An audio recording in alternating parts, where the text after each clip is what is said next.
Что касается гордости, гордыни, то здесь вам следует помнить вот что.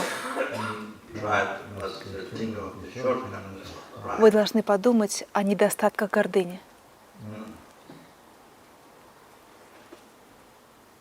О недостатках гордыни.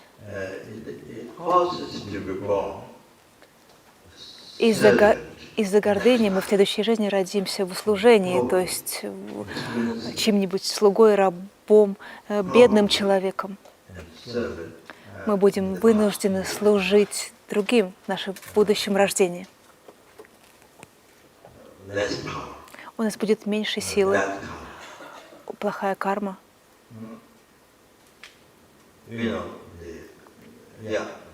Да, да.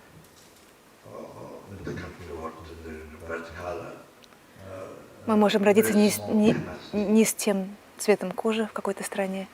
У нас будет меньше возможностей, меньше способностей.